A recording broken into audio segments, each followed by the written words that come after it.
We are born of the blood, made men by the blood, undone by the blood.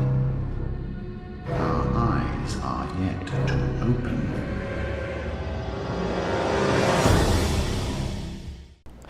Hey guys, so this is a very different episode. This is actually post-commentary. We're going to be bringing you through the Chalice dungeons because this is actually an 8-hour session that I recorded, and I just kind of pulled the best bits, some of the stuff that I wanted to talk about, some of the stuff I wanted to show you, specifically boss fights and things like this. So I just wanted to,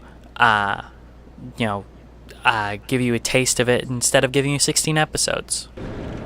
Alright, so first up we have the Bloodletting Beast. This is the boss right after Rom in the lineup from our, this is basically picking up where I left off. I skipped the Rom boss fight because you already saw me fight Rom. But here's something that's interesting. I have two cooperators, and I was obviously able to switch to something that I did not have on my quick items. The fire paper, because I forgot to fire up, because this guy's basically the cleric beast.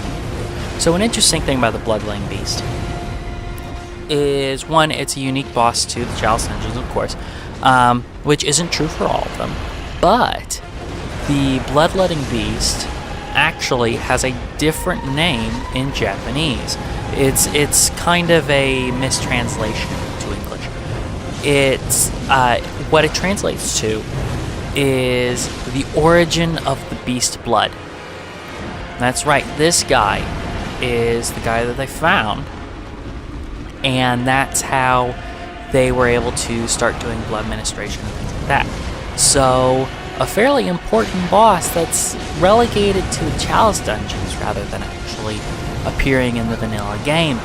One of the reasons that I wanted to bring you guys through the Chalice dungeons to kind of show them off and show off all this optional content that people, at least LP-wise, tend to ignore. So he fights very much like the Cleric Beast. You'll even notice parts of his design are a lot like the Cleric Beast, except his back is split open. I don't quite understand, how or why that happened, but it's an interesting look at least. He has kind of the same resistances and a lot of the same moveset even as the Cleric Beast. You might recognize some moves, even though that was like episode 4 or something like that. So, it's been a while. So he is taking extra damage from the serrated blade on that saw cleaver there, and he's also taking extra damage from the fire paper when I had that on. So it ended up being pretty easy to take him down. Obviously, I'm also over leveled for this area. You can tell that I'm wearing the Canehurst armor set, which is something that I acquired all the stuff for while I was doing this, because farming runs,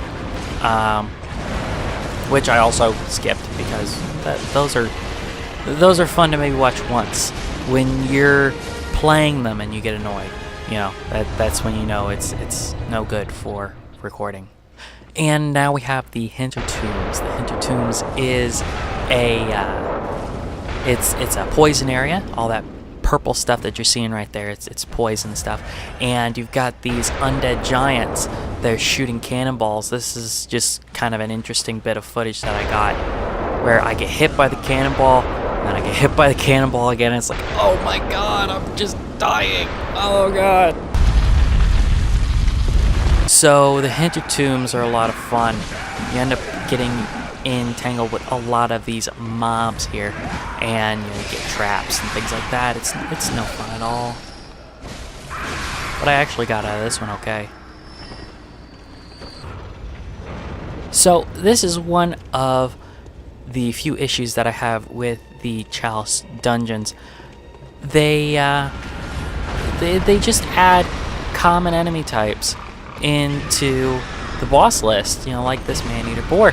Obviously, I'm gonna have to talk quick because this boss fight does not last long.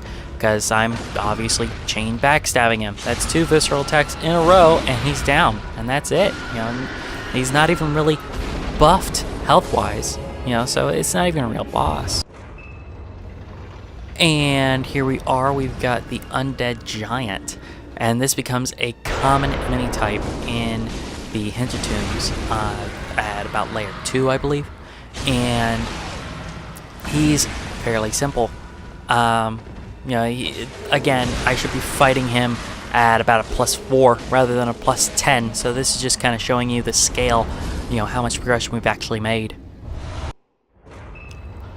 Alright, and here we've got the Brain Sucker, which is the Zoidberg's actual canon name, and this is another one of those common enemy types. They add him on as a boss, and there isn't even really any difference in health or anything, or attacks. I feel like this should at least be a buffed health version. If he has buffed health at all, it's maybe by 10%, but not by much.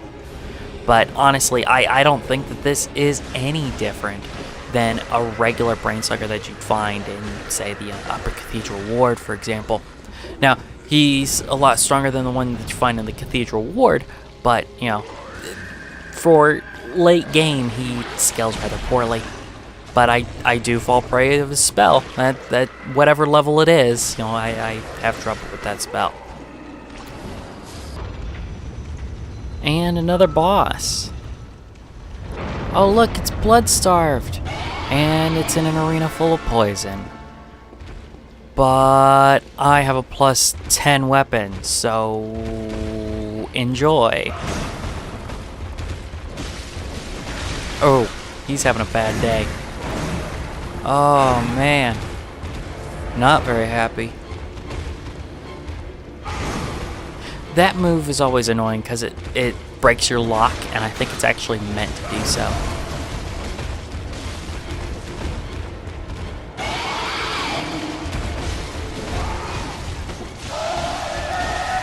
And it's over.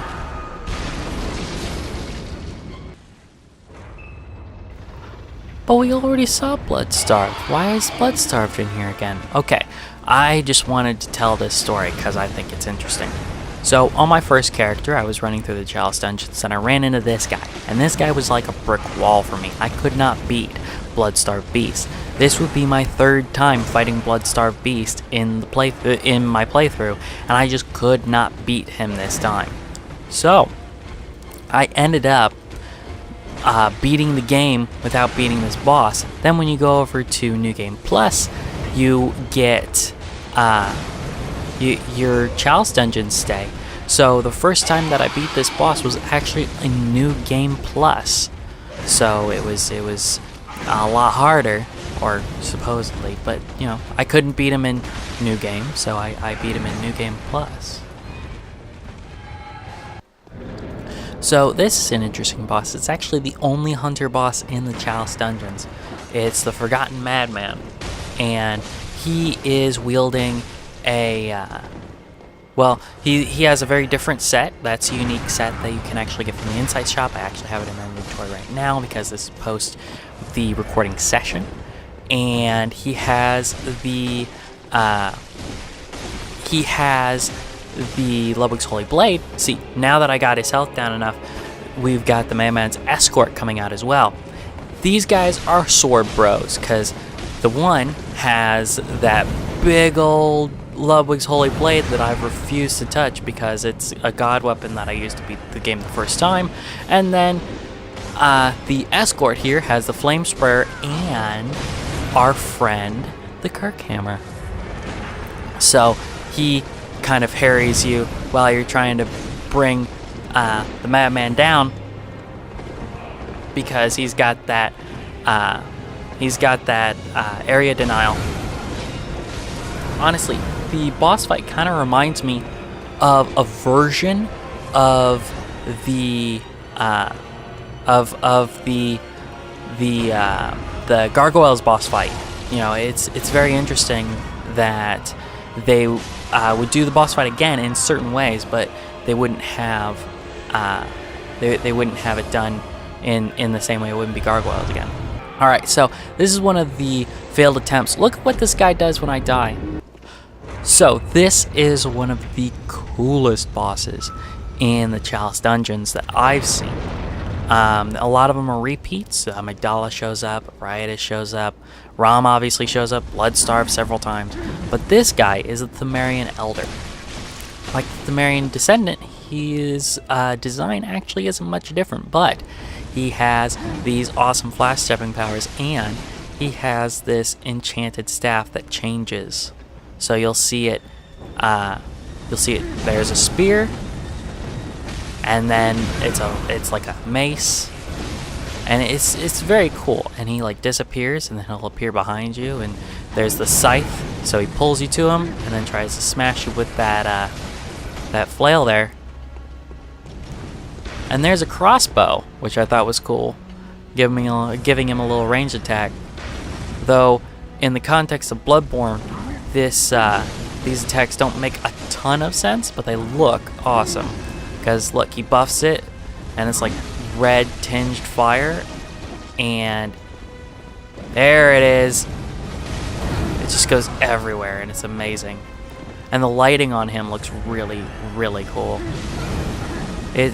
It's probably the best boss in the Chalice dungeons. Of course, I haven't fought Queen Yharnam, so I haven't fought everybody yet. But he's cool.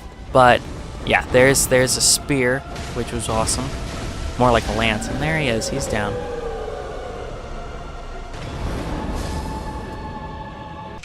And our last area of the day is Loran. Loran is this really cool area. It's basically just Karthus from DS3, but you've got these lightning shows happening, and it's all sandy, and it's really cool. You've also got these chasms with these rope bridges going across it. It's a very interesting little area. Lots of beast enemies. One of the little surprises in the Chalice dungeon, look, it's infinity spiders.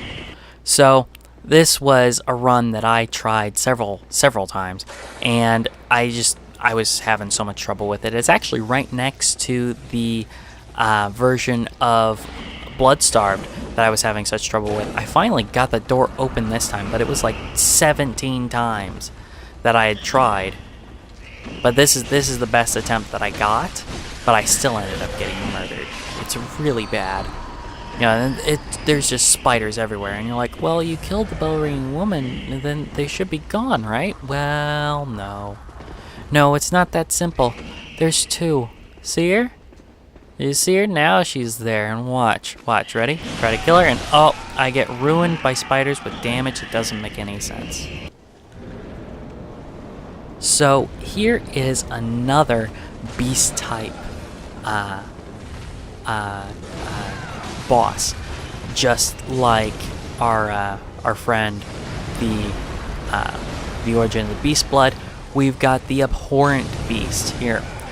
This is what, remember that beggar from Forbidden Woods?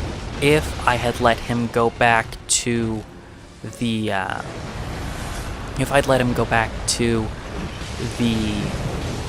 Cathedral Ward, if I'd let him go back to my sanctuary for NPCs, then he would have turned into this and started slowly killing off the cast of the game.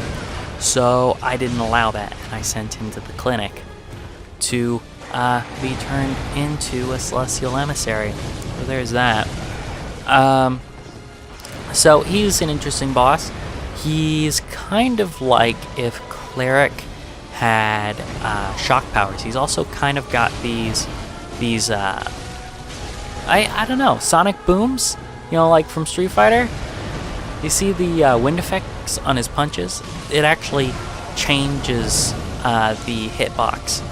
And there is a move, I don't remember if he does it in this run. There it is, where he actually, like shoots wind at you. And there's a big body explosion. That's pretty crazy. He's kind of a nuts boss, and it's cool that he's here because he's kind of a midway point between Parl and the Cleric Beast. So it's kind of cool to meet him here.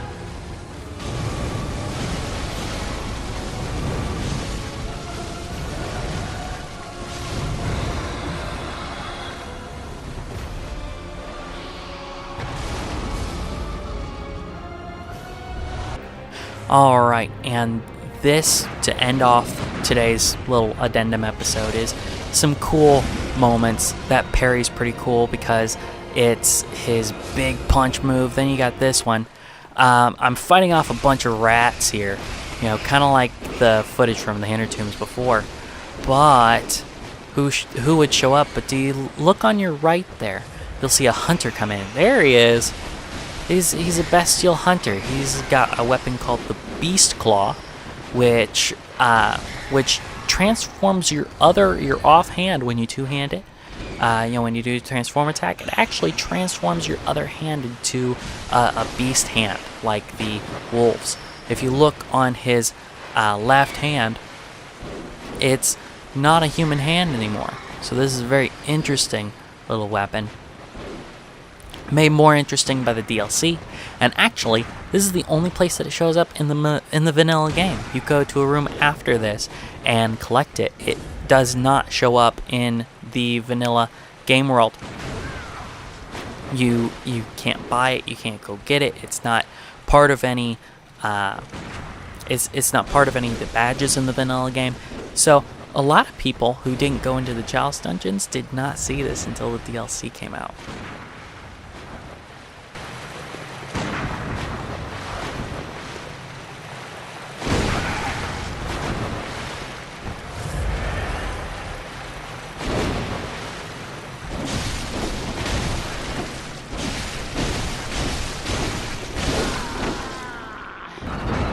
Alright guys, so I hope that you had fun watching my little Chalice Tomb run.